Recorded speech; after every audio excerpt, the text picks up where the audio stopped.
Hello, everyone. Good evening. Thank you so much for joining us for our second talk of the year. My name is Mitch Wilson. I'll be the moderator tonight. I'm a radiologist out in Edmonton. I work with a group called Insight Medical Imaging, which is a community-based practice. But I also happen to serve as the chair of the Transition to Practice Working Group for the Canadian Association of Radiologists. So just for context, this is a talk based off of the working group's efforts and feedback from people who are within the first 8 years of their practice, trying to learn more about topics that are relevant to us. And so our goal with the Transition to Practice group is to try and promote engagement and provide useful tools for those who are early in their careers. So I think the reach for the invites was fairly broad here. So if you're not within late stage training / early stage career, this might not be directly relevant to you, but all are welcome. And I hope you find something that's relevant for you today. Just for some housekeeping stuff, I would like to begin by acknowledging the Indigenous peoples of all the lands that we are on today. We meet today on a virtual platform. I would like to take a moment to acknowledge the importance of the lands which we all call home. We do this to reaffirm our commitment and responsibility to improving relationships between nations and to improve our own understanding of local Indigenous peoples and their cultures. From coast to coast, we acknowledge the ancestral and unceded territory of all of the Inuit, Métis, and First Nations people that call this land home. So, as I said, I'm Mitch Wilson. I'm going to go ahead and just do the introductions for the group right now, and then we'll get into it from there. So we are very fortunate to have three speakers join us today. The first is Dr. Kevin Lian. Dr. Lian is a radiologist, also one of my colleagues over at Insight Medical Imaging. He's a thoughtful and talented radiologist who, perhaps through unintentional and intentional means, is a highly efficient radiologist. So I thought he was very relevant for this conversation, and that's why I asked him to join. He completed his residency at UBC and did an MSK fellowship in Wisconsin before coming to Edmonton. On the plus side, he's now a bona fide Oilers fan, as you can see from his Oilers jersey there. And he's currently actively indoctrinating his wife and his two children to do the same. After Kevin, we'll have Dr. Zina Kellow.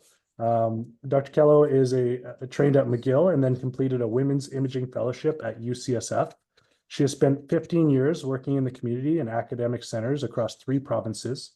She is now an assistant professor of radiology at Dalhousie University in Halifax, where she is most passionate about breast imaging. Outside of her working hours, she attends numerous volleyball and soccer games, chauffeurs to dance, and pleads with her 3 daughters to practice the piano. And then following her, we have Dr. James Beck. So Dr. Beck is an associate professor of industrial / organizational psychology. He's a psychologist by training at the University of Waterloo in Ontario, Canada. He earned his PhD in industrial / organizational psychology from the University of Minnesota. Dr. Beck primarily studies the processes involved as individuals allocate time, effort, and attention towards multiple goals. In particular, his research often identifies factors that lead employees to make suboptimal decisions at work. To this end, he uses psychological theory and empirical evidence to solve common workplace problems, thereby contributing to safer and more productive workplaces. He's also published numerous relevant publications in highly respected journals for the same. Okay, so I'm going to do a very brief introduction and then hand it over. But to start with, I just wanted to talk about what is the problem? Like, why are we talking about this in radiology? And I think we've all heard it in some form laid out, something along the lines of this. We have this never-ending demand of medical imaging. There's not enough of us to do all of the work. There's increasing modalities, complexities, and number of images for each case. There's a changing landscape that seems to constantly evolving for the role of us as radiologists within the medical sphere, changing technologies, increasing distractions, all these other components of our roles like leadership, administrative, teaching, research responsibilities, and so on and so forth. And this is what's causing us to kind of become challenged for our time when we're in our working hours. But I want to try and reframe this discussion a little bit for the purpose of this discussion. And to do that, I wanted to start with the question of how do you think about workplace efficiency as radiologists? And if you're like me, when I was in training, my first answer was, I just don't. And then once I started working, my next answer was, well, efficiency just means that I need to go faster. And to go faster, I just need to learn how to report quicker. I speak faster. I do things quicker. Maybe don't look as many images as I used to, what have you. But in more recent times, and my hope to contextualize this conversation for is that efficiency is really just a matter of how we choose to spend our attention. And the reason I say that is because if you look at, say, the ACR imaging value chain, there's many ways that we can contribute to a patient's journey in the healthcare system in a meaningful and valuable way. And that kind of starts from when the patient is seeing their referring physician, goes through their entire time within the department in radiology, our involvement in the processes and scheduling and protocoling, our involvement in the actual image acquisition period, our involvement obviously in the interpretation, the communication, and so on. To put it another way, there's sort of multiple different avenues in which we may or may not be involved depending on your specific role in your practice. And so that goes all the way from the planning stage and various different steps that are involved in that through to the scanning, reading, reporting, and ultimately communication and treatment. So what I'm hoping to kind of initiate this conversation with is that this talk is really about how we choose to prioritize our attention. And so when we think about efficiencies, I'm going to put forth that it's really about prioritizing actions. So actively choosing what priorities are important to you during your working day and doing everything you can to do those things and not other things. So by that, I mean, delegate as many tasks as you can. Try and hand off whatever work you don't need to do so that you can focus on the things that are most important in whatever role you're serving in. Trying to create high efficiency teams around the work that you do that isn't just dependent on you as a sole person. To remove these unwanted distractions that take away from your attention when you're trying to focus on whatever components of your job are most important to you. So that might be things like automating the language that you use, thinking about how you choose the words you use when you're reporting, being as succinct as possible. I mean, where I trained, we had lots of fluffy words that we were taught to use as sort of our standard parlance, and it's taken me years to try and change that behavior. And I think Kevin might talk a little bit more about that. Trying to streamline your IT infrastructure. So that would be things like improving your interoperability between your RIS and your PACS and your healthcare record. By way of example, for me, in a community in Alberta, our healthcare record is something I have to physically log into myself, and that takes several minutes. And it's usually enough reason for me not to do it unless there's a case that I really have a question on. And so trying to find ways to make your system, however you're using your system, as efficient as possible so that you can be focused only on the things that actually matter and not on all these minutes that are spent doing other things. Beyond that, customizing your dashboards, your hanging protocols, your shortcuts and hotkeys. And by that, there's this phrase to reduce your mouse miles. By that, I mean, so that you're not physically moving your mouse to do every activity that you're doing, learning all these shortcuts to make your process as efficient as possible. Creating macros with fields and phrases, and now even with some of these generative AI tools that the presenters may present on. And finding other ways to try and get rid of all that other stuff that takes time away from you doing the things that are most high yield for you. And then finally, it's about executing the high priority tasks. So aligning your priorities, your time with your priorities, and also adjusting for fatigue. So one recommendation that I kind of liked was trying to align your time with your general like fatigue network. So you spend maybe an hour to 2 hours on your work intently or whatever that is, and then you take a short break. And by break, I don't necessarily mean a physical break, but changing your attention to something different, whether that's a period of teaching, whether that's a short period of administrative work, but sectioning off those times of highly focused work with short breaks seems to be result in higher productivity overall. And then you monitor and iterate this process over time. And I mean that quite literally. By way of example, if you did a pain point analysis over the next 2 weeks, and this is something I might actually encourage you all to try, is spend 2 weeks and paying attention to how you're spending every minute of your day. Maybe not every minute, but most of your periods of your day, and trying to figure out periods of time when you have redundancies, repetitive components, easily components that you can easily delegate to somebody else, or can easily automate in some way, and keep a physical list on an Excel file or on a pad of paper. And then at the end of the 2 week period, or however long you're doing that for, make an evaluation of, if you were to get rid of this problem, what would be the impact? What would be the frequency of which that would occur? And then based on those two things, if they're both, say, high yield, rank them from highest value to lowest value, and then spend the ensuing few weeks or months trying to automate those processes such that you no longer have to do them. And so that's the kind of framework I'm hoping to start with to contextualize this discussion, and not necessarily try and focus on efficiency being a discussion about speed, but more so about trying to think of ways that you can focus your attention on the things that matter most. And so in this talk, we're going to be handing off to Dr. Lian first, and he's going to be talking about efficiencies in community practice. And then Dr. Kellow will be talking about efficiencies in hospital practice. And then from there, Dr. Beck will be talking about relationship of speed and errors in the workplace, and perhaps a couple other relevant topics. Shortly thereafter, we'll have a short Q&A, so please do enter your questions as they come up, and we'll address them all at the end of these talks. So Kevin, feel free to take away.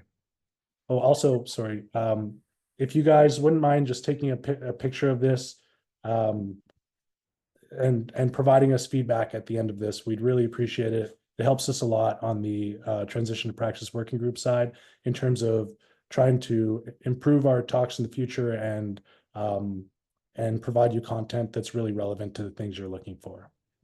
So Kevin, feel free to take away. Okay, thank you very much, Dr. Wilson. I'll go ahead and share my screen here. Can you see this okay? Yeah, you're good. Okay, perfect.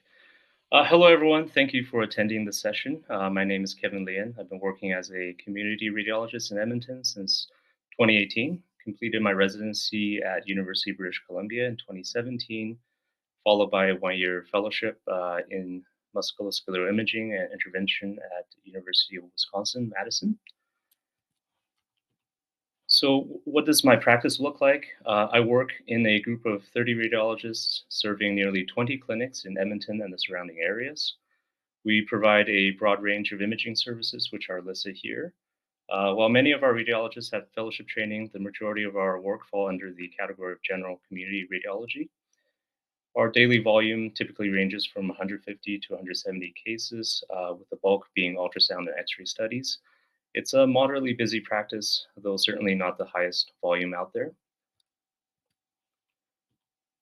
So the topic of today's session is workplace efficiency. I think that when it comes to radiology, differences in speed between radiologists often stem from individual traits and experiences that are not easily taught or transferred to others.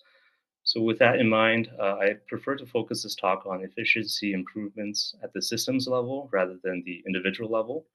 And the core message I want to emphasize is that the radiologists should focus on their core tasks and delegate everything else to support staff or software whenever possible.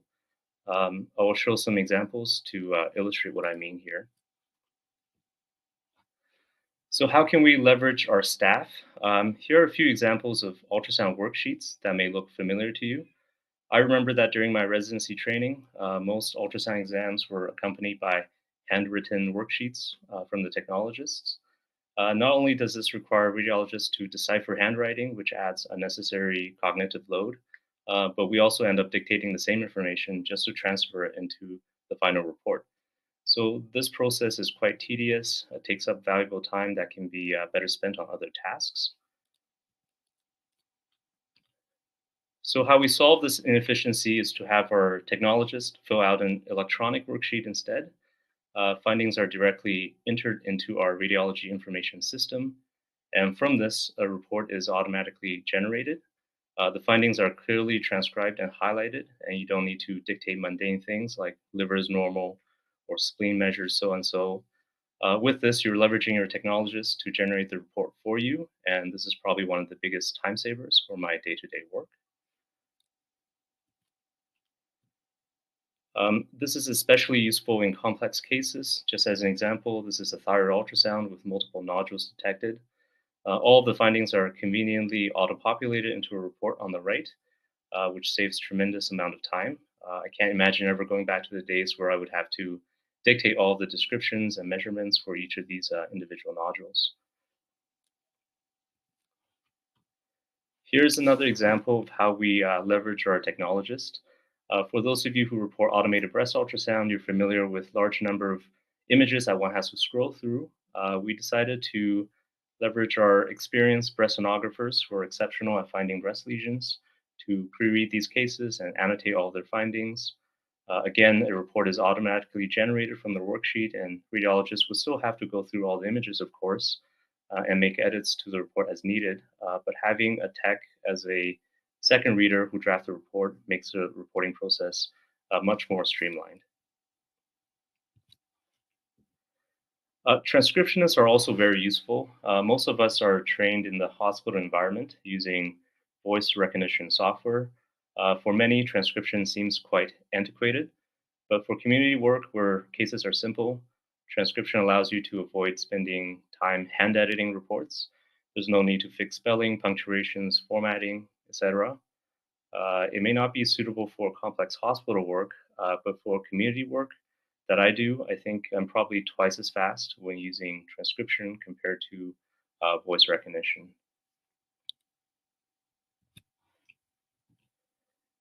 You can also leverage the front desk staff. For example, when reporting immigration chest x-rays, we are required to fill out a form outlining some of the special findings, such as fibronodular changes in the apices, calcified granulomas, etc.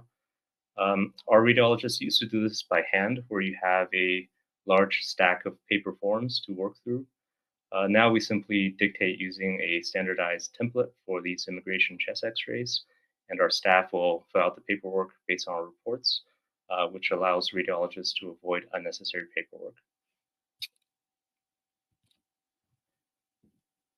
Similarly, for mammography, we used to have these ASR forms that we hand fill. Now everything is digitalized, electronic, built into our radiology information system, which makes the workflow much more streamlined. For example, a BioRADS1 case really requires just a single click.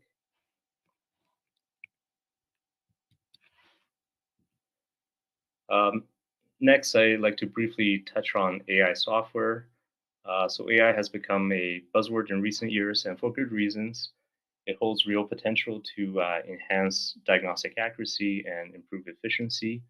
One example is this leading AI tool for mammography, which has demonstrated good performance in detecting cancers.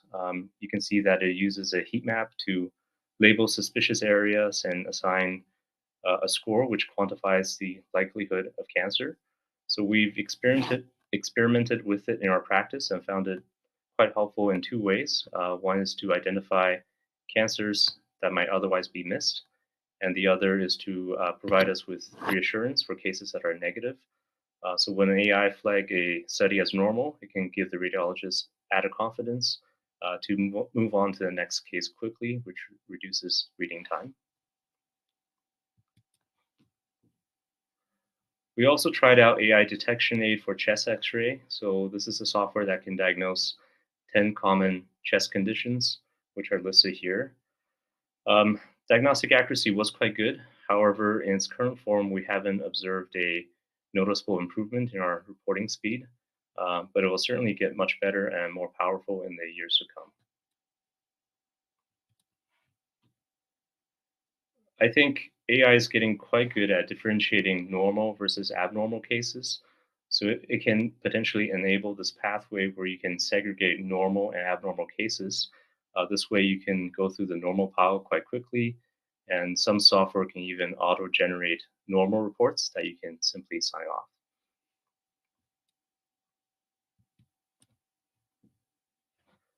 off. Here is an AI software for breast and thyroid ultrasound. Basically, with a single click, the AI can analyze a breast or thyroid lesion and generate all of the descriptors, size measurements, the BI-RADS and TI-RADS grading for the lesion. This information can be used to automatically generate a report as well. So I'll just play this video here to illustrate how this works.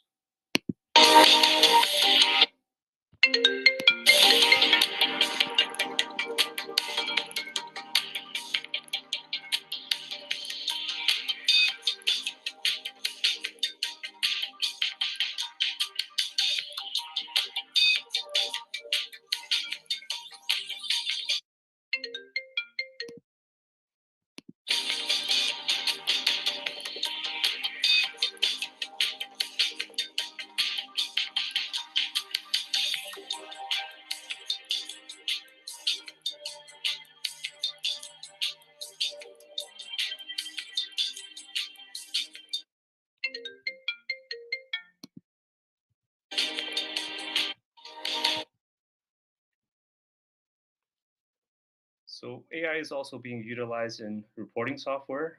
One of the more popular products is RAD AI. It has three products: impression, reporting, and follow-up. For RAD AI impression, the software can use the body of the report to auto-generate impression items.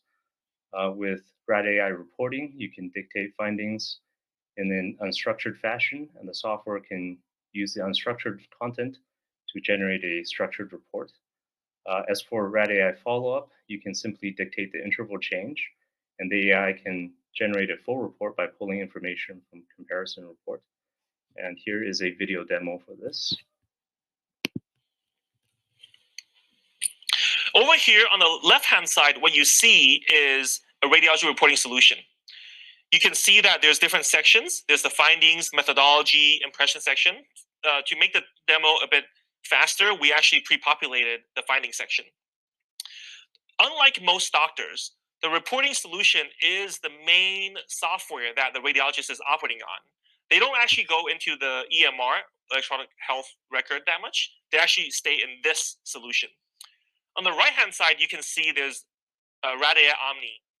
This is a zero-click solution. What it means is once you have it running in the background, it automatically integrates with our reporting solution, and it will automatically trigger as long as your automatic mode is on. As you can see in this, it automatically triggers. It takes about 2 seconds, and it generates the impressions down there. You can probably see that the impressions down there are not made up. Right, the RV-LV ratio is about 1.6. You can see that reference in the impression section as well. Those of you who have really good eyesight can actually try to check.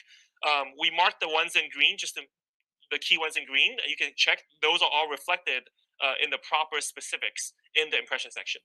This is really important. We need to make sure that the impression section is highly accurate, and we also need to make sure it's actually customized to the radiologist style. The next thing is that we are not here to replace radiologists. Think of us as a co-pilot for radiologists. So ultimately, the radiologist is always in control. They can actually go in and add and modify the impressions before they sign off on the report. So what we do is we're a productivity tool. We help them generate the impressions automatically, save them the time, and then they can then ultimately decide how they want to modify it before they submit it back. The cool thing about this product is that when they modify things, we can then ingest that information back into the next round of our training. Think of it as a modified RLHF, if you will.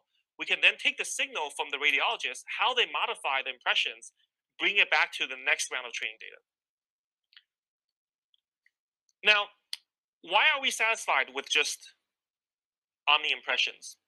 You might ask, can we actually automatically generate the full reporting? Well, I'm glad you did ask, or in my mind, you asked.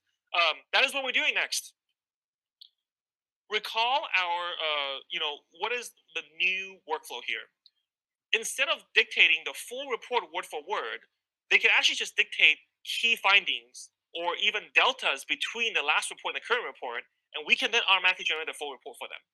They can then review it, sign off on it if it looks good, or make some small adjustments to it. So instead of just saving them the impression section, we can save them the whole reporting section. So we can free up the radiologists to do what they do best, which is interpret images, and we take the tedious, the more mind-numbing part of dictating word for word out of their workflow. Let's look at a demo real quick to see what it looks like. Radiologists can dictate findings freeform into the Omnibox in whatever order they want. Bibasilar atelectasis period, distended appendix measuring 11 millimeter with adjacent stranding but no abscess period, 2 centimeter hemangioma in segment 3 of the liver, degenerative changes in the spine period, 3.7 centimeter right renal cyst period, 5.3 centimeter left ovarian cyst period, splenic granulomas period, status post cholecystectomy period, Omni report. Omni will organize those findings and insert them into each radiologist's personal template and automatically create the impression in their personal style. So this is the first of the demo. In this demo, they actually dictate most of the findings, and then we put them into all the right sections of the report, and we generate them. Now, let's take a look at the second demo. This one is where you don't actually have to dictate the full findings. All you do is dictate the delta between the two studies. Most patients are repeat patients. You can actually look at the previous study, compare with the current study, and dictate the deltas. Let's take a look at this. The left side is a prior exam, and the right side is the current exam. New right IJ catheter in the SVC period, feeding tube in the stomach period, Omni unchanged. It takes a few seconds, and it can generate everything else based on all the prior reports and metadata. Field comparison, 10/31/23. Field support lines. New right IJ catheter is in the SVC period. A feeding tube is in the stomach period. This is going to take a long time. I didn't want to make everyone have to sit through this, so 3xing here. Though superimposed pneumonia cannot be ruled out, period. So as you can see, this is actually a pretty big difference. We can actually be 4x faster. We can actually save radiologists from burnout. And we can actually make sure that they can go through a lot more cases than they would. So there are literally over hundreds of AI solutions currently available in the radiology market. Given the current pace of innovation, AI is bound to change the nature of our work dramatically. Highly recommend attending RSNA to explore the latest developments firsthand. Additionally, you may want to visit the website of Blackbird AI, which is an AI orchestration platform that hosts a wide array of third-party solutions. Their portfolio provides a useful overview of the AI landscape in radiology. So in conclusion, I hope these examples help illustrate my main message, which is that radiologists should focus on the tasks that truly require their expertise. Whenever possible, work that can be handled by support staff or software should be delegated or automated. This is a method to avoid the dichotomy of having to choose between speed versus quality, as you can achieve both by simply outsourcing. So that's all I have for you. I hope it was useful, and thank you very much for your attention. Thanks, Kevin. That was really great. If people have questions for Kevin as they come up, please enter them into the chat and we'll address them at the end. We're going to move right on to Dr. Kellow as the next presentation. Good evening, everyone. So I was introduced. My name is Zina Kellow. I'm speaking to you from Halifax today, and I want to say thank you for the organizers for the kind invitation. And also, I do want to highlight that I'm really impressed that the CAR has taken on this initiative of a transition to practice committee work, because I think up until very recently, this has not been recognized as an important different stage in a trainee slash radiologist evolution. So my presentation today, I don't have control. Oh, here we go. Okay, so I'm going to break it down to answer 5 questions: who, what, why, how, and when. So who, I'll just start off with no disclosures. And then I'd continue to just give you a little bit of a background about myself so you know where I'm bringing this information from. I did my medical school at McGill. I fellowship in San Francisco. I worked in Vancouver, went back to Montreal, and then transitioned back. My husband's also a physician. He was doing a second fellowship at UBC. We went back there for 2 years, and then we had to decide and chose to be closer to family eventually. So we're now out east. So I want to say that I'm no expert on the topic of efficiency, but I have had varied experiences, and hopefully I can give you some tips and tricks on a very personal level. So we transition now to the question of what. So what is the difference between productivity and efficiency? Productivity is how much work can be performed in a given time. And efficiency, on the other hand, is how effective high quality care can be provided using the least amount of effort, time, and resources. So related topics, but slightly different. And the way I view it is productivity is more a question that the environment or the hospital or the company would ask. And efficiency is more of a question that you as the personal worker doing the work might ask. Notice that my source is ChatGPT. I will come back to that at the last slide. Okay, so now I transition to the question of why. So why do I personally want to be efficient? And these are all the reasons in my life why I want to leave the hospital. I went horseback riding with my 3 girls and took my almost 75-year-old mother along. I'm at dance recitals all the time. I like to be there when my children play their games, not just drop them off and pick them up. This is my second daughter playing mini handball recently in Yarmouth, a city about 3 hours from here in Halifax.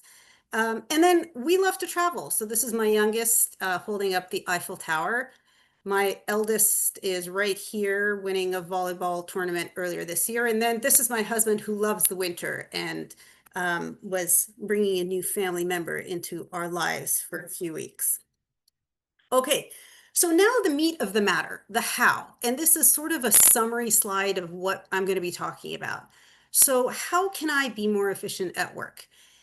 Quantifying, prioritizing, and then a big part of my talk is going to be about reporting, because that's what we spend so much of our time doing.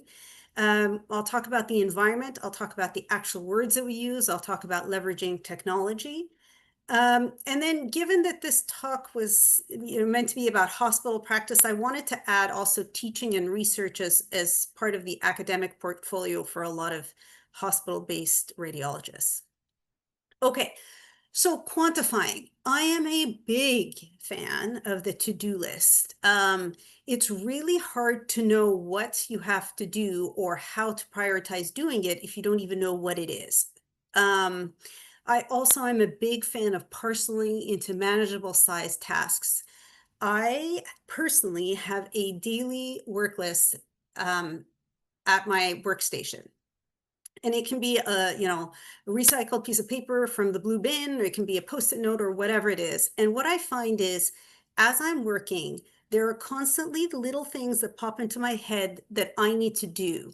They may be work related, or they may be life related, like the oil change or calling to change the dentist appointment or whatever the case may be. I find it hard to, especially as I transitioned into my 40s, let's say, to keep everything in my head and remember it. So I put it down, and in a way that gives me comfort that I don't have to expend any more mental energy remembering it because it's written on my piece of paper. It also allows me a sense of accomplishment because then I can check off things as they get done, and I feel good that I'm working towards my goal. So I do this on a microcosmics level on my daily work, but then I have a longer list, sometimes in my phone, for things that are more weeks out or months out. I'm newly, over the last few years, a huge fan of electronic reminders, again, so that I don't have to put in the effort of trying to remember things. And we have a family calendar. Some of the things are joined between my husband and myself so that he's also implicated in getting things done. Okay, so I think Mitch alluded to this a little bit in terms of prioritizing. So we have a normal flow to our day. In general, we start our day with a little bit more energy. We are bright-eyed and bushy-tailed, and then sort of in the afternoon, especially after lunch, there's that after lunch lull. So here are my tips. First of all, if you're reading emergency ICU inpatient work, prioritize that. Now, most of the time people talk about prioritizing that because the patients are sicker. I'm saying, sure, that could be a good reason, but the other reason is because those are the cases that people are going to call you for reports if they don't have answers straight away. And any call that you have to answer is less efficiency on your part. So to address the efficiency talk that we're in, I say read those studies so that you don't have to look at them or deal with them more than once over the day. Read more complex cases earlier in the day when you have just had your coffee. And I think Mitch also alluded to this, intersperse challenging cases with easier, straightforward cases. So let's say I'm sitting on a CT day and I have the triphasic livers and I have a stone protocol. So I'll read like 2 or 3 triphasic livers, and then I'll say, okay, I'm going to give myself a little bit of a treat and read the stone protocol because that'll be a much quicker, easier way and uses less brain power so that the next case I can attack might be a more complicated one. Anticipate the after lunch lull. So for me, that means, let's say when I know I'm going to be reading CTCs, colonographies, I specifically get my coffee right after lunch and I say, okay, now I'm going to watch my video game going through the colon. And I feel like I need less brain power as I do that. Another trick I've used is batch reading similar x-rays. So you look at your list of x-rays and you put all the chest x-rays together and read those in a row, and then read all the ankles in a row, and so on and so forth. I find that when my brain is thinking in that way, it's more efficient. Okay, so what about prioritizing? So many of you maybe have seen this 2x2 chart. The top left, the urgent and important, that work will get to you and that work you will do. You don't need to worry about that. The not urgent and not important, well, you do need to worry about that because it pulls you away, the things like social media and chit-chatting at the water cooler. It's prioritizing and recognizing when the time is to do the non-urgent important things and the urgent not important things. So that is always a balance, clearly. And more specifically as to what happens when you get interrupted. And this happens very frequently as a radiologist. So what I try and do is, if a tech interrupts me, even though I'm in the process of dictating a certain report, if a tech interrupts me and I've pulled up the next mammogram, let's say, and I've dealt with this situation, I will go ahead and dictate that case and get it off my list. I won't go back to that one that I had already started since the interruption had already happened. The other thing is, if you know that you're in a part of your workday where you're going to expect more interruptions, then read things that you know are quicker to get from one to the next. So don't read your longer complicated CTs or MRs, but read your plain films when you know you're going to get more phone calls or more texts coming to see you. Okay, so Environment is super critical, and I want to give you anecdotally what I have found in our department right now. When I sit in the CT reading room, just where the desk is positioned by the door is further away from where the resident's desk is vis-a-vis the door. Whereas if you compare it to the MR reading room, the staff desk is closer to the door and the resident desk, while not far away, is slightly further.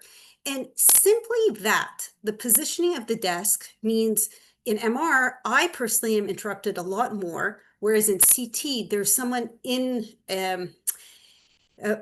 blocking my distraction and my interruption. So recognizing your environment like that can help you modify and decrease your personal distractions. Okay, so now what about phone calls? So if phone calls that are coming in while you're working, some of those you have to answer. Now, ideally, as Kevin was mentioning, the only phone calls that come to you are the ones that definitively require your contribution, whereas things like booking or expediting should ideally go to the booking staff and not to you. You have to decide how you deal with emails. Do you deal with it as they come in and interrupt your cases, or do you batch read them at lunchtime? For me personally, I do not refer to my emails while I'm reading in the middle of cases, but between cases, if I know an email has come in that I will need to respond to, I will respond to it at that point in time. There are considerations of ergonomics in terms of mouse and headphone, and also working from home or working from the office. That is a personal decision, but and sometimes you don't even have the flexibility. So, it kind of depends on what your department allows. Okay, so I'm going to try and speed through some of the reporting stuff. Universal sign-in and automatic sign-off, and launching your PACS and EMR and reporting software with complete integration would be entirely ideal. Sometimes you can't control that. This is one quick example of hanging protocols. I recently restructured my MRs so that this first window is always a requisition. Previously, it had been hidden in so many, like sort of somewhere lower down. And just that alone has made me far more efficient in getting to getting through the studies. Okay, so having templates, we've spoken about that, so I won't belabor that. Templates and macros and pick lists so that you can immediately, just with 1 or 2 clicks, say, okay, this is my impression, ultrasound 1, that automatically populates negative screen for HCC. Ideally, this is set up by one person in your group and everyone can then just copy and paste. And shortcut keys, I love these. So for example, I for invert or R for ROI or whatever you want to set up, it's under the tools, options, and images shortcut in the PAC system. Okay, so let's talk about reporting. I think we've spoken about succinctness, relevance, and completion. So this mass that everyone sees is a 1.2 by 1.3 by 1.2 oval circumscribed anechoic mass arising from the cortex of the right kidney at the junction of the mid and lower poles. It has thin walls, posterior through transmission, no septations or mural nodularity, and there's no associated mass effect. Or there's a small right renal cyst. So using and being complete, but using the fewest words to get across, and honestly, the person who's reading doesn't want to read all of this either. Okay, so I think it's important to recognize that our perception of ourselves changes. So I will tell you, as a resident, I felt that I was the smartest, most confident, capable radiologist on the last day of residency. And then just a few days later, I was the dumbest, least capable, undertrained radiologist possible. Now, how can that be? That's because we've transitioned into a different stage of our career, and also we now have ultimate responsibility. I think it's important to speak about imposter syndrome briefly here. So what is imposter syndrome? It's a persistent psychological pattern where a doctor, despite evident success, competence, or recognition, feels like a fraud or fears being exposed as not good enough. It often involves self-doubt, attributing success to luck, and a belief that they are deceiving others about their abilities. I didn't really recognize that this existed. In fact, I don't even think it was part of parlance even 15 years ago when I started. The consequences are burnout, anxiety, depression, reluctance to ask for help, reduced confidence, and career dissatisfaction, and obviously decreased efficiency. So how do you counter this? So first of all, recognize that you're not the only one who feels this way. And this is particularly the case when people start their practice. Seek mentorship, talk to people who have been there before. Talk to people, and this is another thing that you need to recognize, that in residency and fellowship, you're surrounded by your peers. And when you start work, you're maybe the only person who has transitioned into that stage in your career, in your group itself. So keep contact with your resident mates who are working somewhere else, because you have shared feelings and you have similar struggles that someone 5 or 10 years out who might be your colleague has forgotten or is no longer in that stage. So cognitive reframing, challenging distorted thoughts and self-perceptions, and then of course, if necessary, seeking professional help. Okay, so a couple last slides before I end, talking about research and teaching. So my few thoughts on the matter is focus on one topic. It's easier that way than trying to add too many topics in one sitting. To be more effective, consider providing articles for pre-reading. Recognize that this is a long-term goal. Residency is 5 years. You don't need to be teaching residents everything they need to know in your one readout with them. I like combining med student and resident readouts, partly for efficiency and partly because it allows me to characterize how the resident can teach the medical student. And then I attended a talk not too long ago where the person said, never give a presentation just once, because that's inefficient use of your time for having created that presentation in the first place. So always look for opportunities to give the same presentation to new audiences. And I wanted to put this little icon here. I hope you all know Star Shift S. Or not star, pardon me, Window Shift S. This is something I discovered a couple years ago, which has revolutionized my presentation preparation. And this is the snippet tool. So if you press these three concurrently with one another in that order, you'll get a little box and you can cut anything from your desktop and include it easily in a presentation. If you haven't seen this, this might be the most worthwhile tip I give today. Okay, so research, well, these are very broad sweeping statements I have here. So build a network of support. Again, I have already told you I'm a huge fan of to-do lists. Routine check-ins are very important because I find that things like research kind of fall off the wayside unless you know that you have a meeting where you're going to have to talk about it again. So it kind of keeps you up to date. I prefer meeting in person. I find it a lot more effective. Assigning specific tasks to be completed, creating reminders again in your phone, and then limiting meeting time. Okay. And I promised I would come back to the ChatGPT. So I'm a dinosaur. I look at these two and I see the library up top and I get a warm, fuzzy feeling. And I say, that's the way research should be done. But quite honestly, that is the way of the past. Beginning to integrate ChatGPT and other AI tools is what needs to be done. I was recently on a committee where this was used extremely effectively because one of the people on the committee had prior knowledge, and it has encouraged me to delve into it slowly. I am still hesitant because I still want to feel the work that I'm doing is my own and that I'm proud of the final product, but I do believe that there's definitely a role and there's a way that it can finesse and create a better product at the end.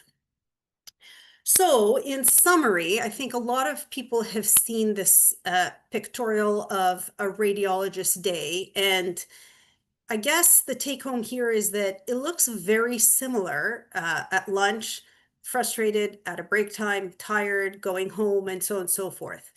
I hope that today I have been able to give you some tips and tricks to make the work that you do a little bit more efficient so you can roll the ball down rather than push the cube. And I will end with saying, so we talked about all the other what and how and who. So when is a good time to put this into action? Well, I suppose my answer would be no time like the present. Thank you very much, and I look forward to any questions that you might have during the panel. Thanks, Dr. Kellow. That was really great. Lots of questions I have from it. And again, if anyone has questions, please add them to the webinar chat so we can address them later. But we'll move right on to Dr. Beck.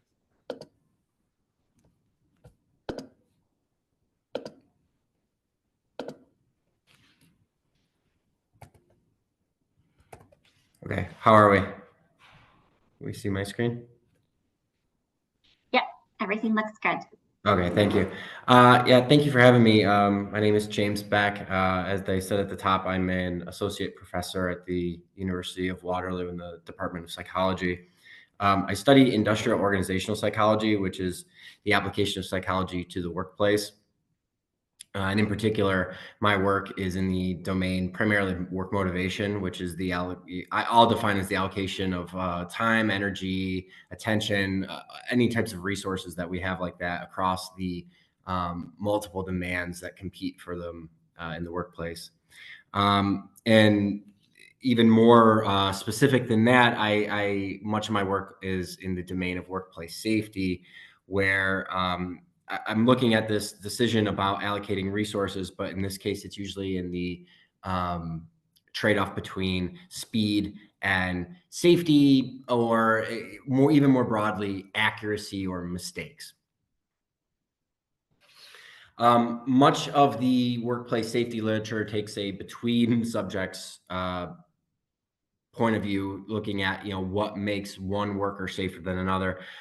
My work tends to take more of a within subjects point of view. I'm interested in the questions like what makes someone who's generally safe do something that's unsafe or foolish in the moment. So why do people do something that they shouldn't have when usually they do the right thing? And my work is grounded in this theoretical orientation around this idea of speed or velocity, this idea, excuse me, this idea that we pursue work goals over time. They're not achieved instantaneously. So we make some degree of progress over time, which means that we're working at some rate of speed. But we have these, what I'll call referent velocities. So these are rates of progress that we hold internal, they're desired or needed or wanted rates of progress. And the real issue here is when we end up seeing a discrepancy, when we end up working slower than we want or need to be, that ends up the situation where people feel uncomfortable and start making bad decisions.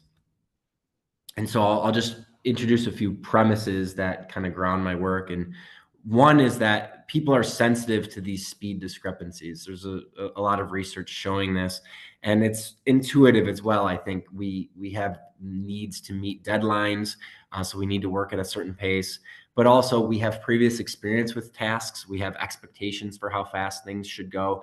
And when we aren't able to work that fast, that leads to these discrepancies. And then there's also just a desire to be done.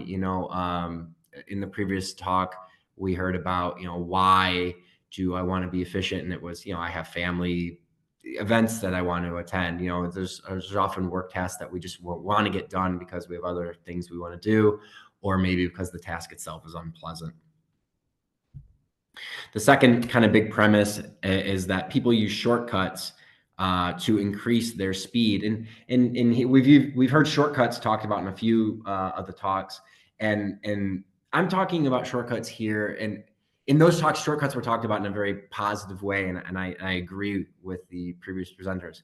I'm talking about shortcuts in a more negative way. So this is shortcuts around standard work procedures. This is doing something that you're not working by the book. You're doing something that maybe you shouldn't, but in the interest of speeding things along.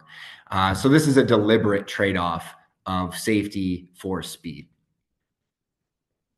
But beyond these intentional trade-offs, I'll also argue and show some evidence that speed discrepancies can lead to unintentional mistakes. And this is happening via a process of being frustrated by the fact that we're going slower than we want to go. And this leads to a sense of distraction, which then leads to mistakes. So I'm going to present 4 papers that I've published in recent years looking at this phenomenon from different angles.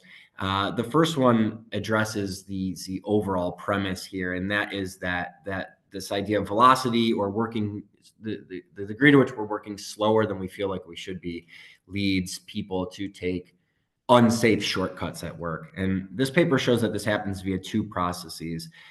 Two broad psychological processes. And one is I'll call the cognitive pathway. And this is a very kind of cool and rational pathway. It's asking ourselves, well, what are the odds that I'm going to get done on time if I work by the book, if I don't take a shortcut? With the idea that when we're going slower than we want to, our answer to this question starts to become, no, I don't think I'm going to be able to get done on time, and thus I will take some shortcuts to make sure I meet my deadlines or my goals.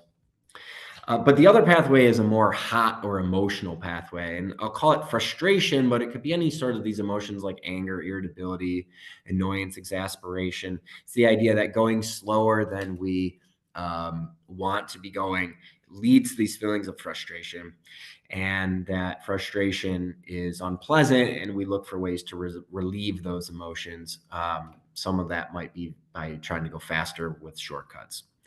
So we presented 2 studies here for this paper. The first one was a work simulation where we gave people bogus feedback as they were providing the task, either that they were going fast or slow, and gave them the opportunity to perform a simulated work task where they could either do it by the book, or there was a way that they could sort of take some shortcuts that was faster but less accurate. In the second study, we surveyed actual working adults twice a day for 5 days, and we measured in the morning their velocity and their expectancy and their frustration regarding their work tasks. And then in the afternoon, we measured the shortcuts that they took that day on the job. I'll present the results from both studies together just for the sake of brevity. And what we find is that when folks felt like they were going slower than they wanted to, they reported lower expectancy. So they were less likely to think they could get done on time. But they also reported higher frustration. So it was irritating or annoying to be going slower than they wanted to go. Downstream, the feeling like they were going slower, feeling like they weren't likely to finish their goals on time, that rational cognitive pathway led to more shortcuts. And being frustrated also led to more shortcuts. So when people were, just annoyed by the fact they were going slower, they made less safe decisions, both in the simulated work task and in the real, the survey data from actual working adults. And the key takeaways here are that there are 2 pathways from velocity or rate of progress while we do our tasks to making unsafe decisions. And it's critical to consider both that cognitive rational pathway and the emotional pathway, because I think it is a common approach to sort of address the cognitive pathway to say, well, I'm going slower than I want to go, so maybe I need to extend the deadline, say I'm gonna work longer, or I'm going to reduce the workload. I'm gonna cross some things off my list and admit they're not gonna get done today. So it's a very rational, I'm gonna extend the amount of time, I'm gonna give myself more leeway. That's all well and good if that is the primary reason that you're taking shortcuts. But if there's this other pathway here where you're saying, well, I'm going slower than I feel I ought to be, or that I feel like I have in the past, or that my colleagues, and you feel frustrated and emotional reaction to that, well, that emotional reaction is not going to respond to a rational solution, and that might still lead to shortcuts. And so the takeaway here is that we need to be aware of excuse me, our workers' reference for velocity. Why is it that they feel that they're going slower than they want to be going?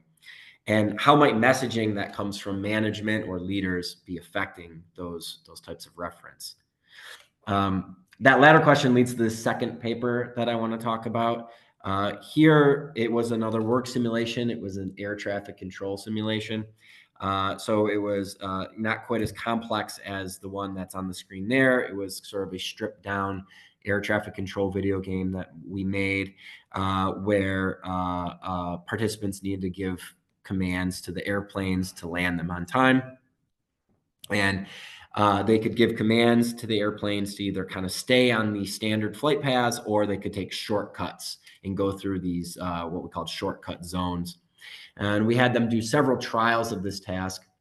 And importantly, we varied how dangerous it was to fly through those shortcut zones. So in some trials, it was very, very dangerous. There was a high probability that something bad would happen.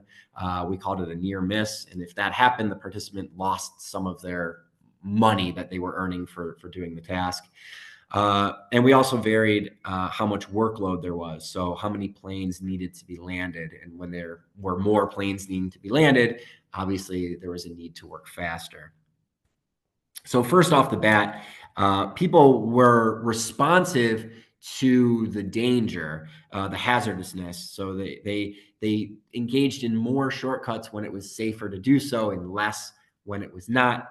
That's fairly straightforward. What I want to do, where I find interesting, is let's focus in on these high hazard trials. So these were the trials when they knew something was probably bad going to happen if they took the shortcut. And when you zoom in on these trials, what we see is that whether or not people responded to a higher workload with their shortcuts depended on how their obligations were sold to them. So half of the people doing this task were told, you have an obligation as an air traffic controller to be as safe as possible. That is your obligation, to land the plane safely. The other half of the participants were told, you have an obligation to be as efficient as possible. Like, people need to make their connections. These planes need to stay on schedule. You need to be efficient. What we see here is that under these high hazard trials, so when they knew that flying through the shortcut zone could very probably result in a near miss situation, the folks who were told that safety is an obligation engaged in a relatively low number of shortcuts regardless of workload, whereas the people who were told efficiency is an obligation, there was this significant increase in response to high workload. And so what we're seeing here, the takeaway is that people tend to do what it takes to meet their obligations. If you tell someone that something's an obligation, it tends to, it gets stored in our brains differently than opportunities, for example. Obligations are, when something is framed as an obligation, it tells us, well, it has to be met at all costs. And so by framing efficiency as an obligation, what you're inadvertently doing is saying that other things are potentially not obligations and are not as important. And this could lead to the disregard for, at least downplaying of, hazards in the environment and ignoring them and doing what it takes to get the work done. The third paper I want to talk about looks at that idea of hazards in the environment a little bit more directly. I'll start with just two kind of findings from archival data sets that we had. And both show that accidents are most likely to happen in moderately hazardous conditions. So this first data set that I have up on the screen here is looking at jobs, occupations, and accidents from the Bureau of Labor Statistics data. And whereas you might expect very, very hazardous jobs to have the most accidents, that's not the case. It's the moderately hazardous jobs that report the most accidents. And these are jobs like hanging drywall. Whereas the very, very, very dangerous jobs like firefighting, they don't report as many accidents. We had another data set looking at maritime incidents. These are Canadian data that are collected over the last 50 years or so. And looking at every time an incident happens on a commercial sailing vessel in Canada, it gets reported. And what we see here is that, accidents are most likely to happen when the environmental conditions are moderately hazardous. So it's not when things are really, really bad out at sea. That's not when accidents happen. Things happen when things are somewhat bad. And so why is that happening? And I'll go with the premise that working safer means working slower, and that people don't want to work more slowly than necessary.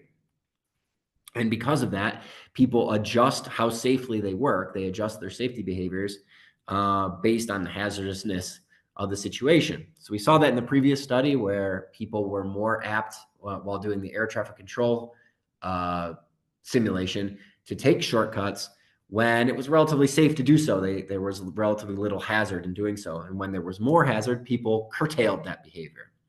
So that's what I'm arguing, and that's what people do. The problem is that people aren't very good at it. So to be able to do that, you have to be able to answer this question. You have to say, well, okay, how safe do I need to be in order to keep my probability of an accident or a mistake or an error in check? So given a certain level of environmental hazardousness, how much do I need to increase how safe I behave in order to keep my probability of an accident low and constant? And as an example of this, I think about driving. When we're driving and it's sunny and dry and nice out, maybe we drive a little bit faster and we follow the car in front of us a little bit closer than we would when it's rainy or snowy or hazy, or just the weather is more dangerous. We adjust our behavior to try to keep our odds of having an auto accident low and near zero. Turns out you can do some math, and I won't go into it here. I don't have the time, but you can do some math to figure out the answer to that question of how safe do I need to be to keep my odds of an accident low and steady.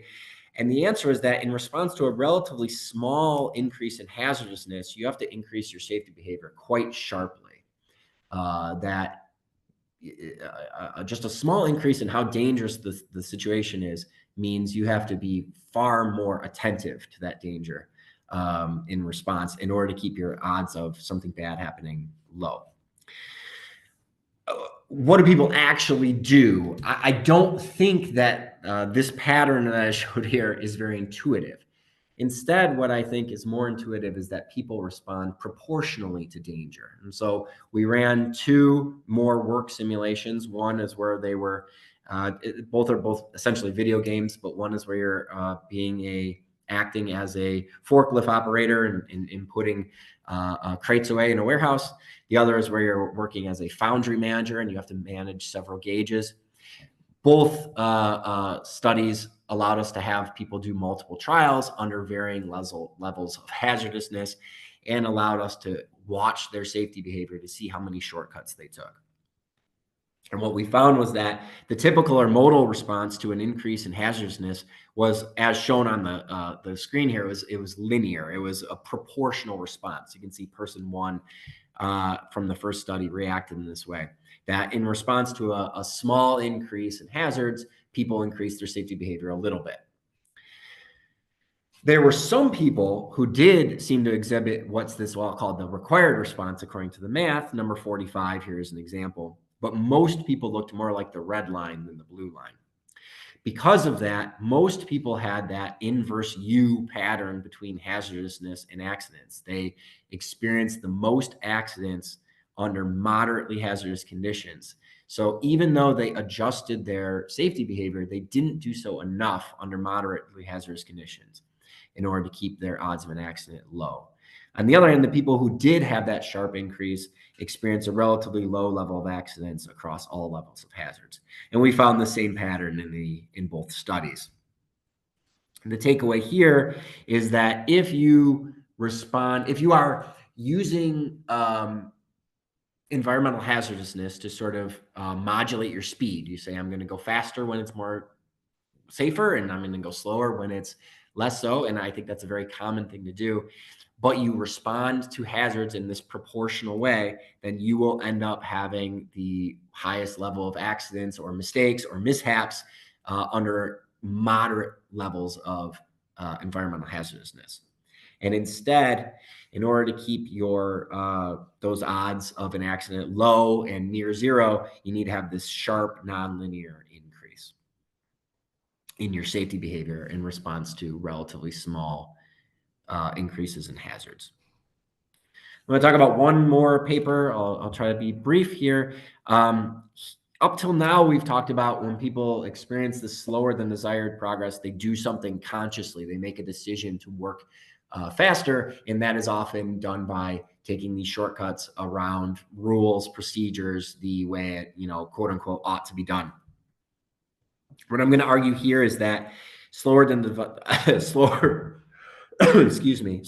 desired progress can also lead to a non-conscious effect on errors and mistakes. And so we had people do another work simulation where, in this case, we had tight control over how quickly they were able to do it. And we looked at the number of mistakes they made as they performed this work simulation. And so what we did is we had everyone practice the task to get a feel for it and to get a feel for how fast they could perform the task. But we assigned half of the people to what we'll call here a fast condition. So they practiced the task, and remember, I could set the controls on this task that it could be done relatively quickly or relatively slow. These people started off in the relatively quick condition. The other half of the people practice in the relatively slow condition. But the thing is that neither of these people knew that the other condition existed. So this was just how the task was. Then we had them do experimental trials. So they did as many trials as they wanted to do, and they could earn money by the more trials they did, the more accurately they did. But during these experimental trials, we had everyone do the task at the slow speed. So now these folks who practice under the slow, that's just how the task was. They were used to it. This is how it is. So they didn't experience any discrepancy. But the people who practice slow, now we're going, the people who practice fast, now we're going slower than they were used to. And so they experience a discrepancy. So everyone is actually going the same speed, but half of the people feel like they're going slow. And what we found is that those people who practiced fast, who now felt like they're going slow, experienced much higher frustration than the people who practiced slow and then went slow. So the people who had that discrepancy were very, very frustrated. And that frustration had a very strong relationship with the accuracy with which they can do the task. You can see a big drop in accuracy from about 90% to like 50% for people who had a relatively low frustration to folks who experienced very high frustration. And the idea here is that they were just so irritated by the fact they're going slow, they couldn't pay attention to the task, and as a result, made mistakes. The takeaways here is that, in general, yes, working slower is working safer, but feeling slow is frustrating. So if you slow down the work to the point where people now feel like they're going slower than their referent, that's when they can become frustrated and start making mistakes. And this is not a conscious decision to work any less accurately. This is completely happening outside of sort of awareness or control. And the idea here is that, well, everyone was working at the same speed here, but half the people had different reference. And the people who were going slower than they thought they ought to be were the ones who were making these mistakes and feeling this frustration. So some just brief conclusions. People are sensitive to when they're completing their work task slower than they think they should be, than when they're below referent on their velocity. And as a result, sometimes people use shortcuts to speed their flow of work. This happens via both a rational, kind of cognitive, cold process and also an irrational, emotional, hot process.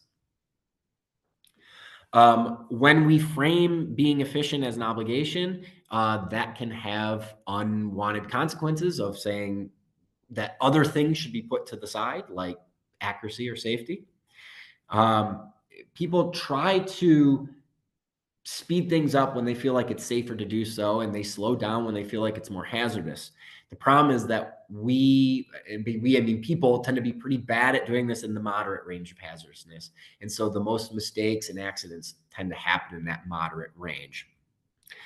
And then finally, slower is safety. Slower is safer. Working slower is safer, but feeling slow can be a double-edged sword. So if we are working so slow that we think we are, below how fast we should be going, that can be frustrating and lead to mistakes. Thank you for your attention. I just briefly, this work was funded by the Social Science and Humanities Research Council of Canada, and I just want to quickly acknowledge my co-authors across the papers. Thank you.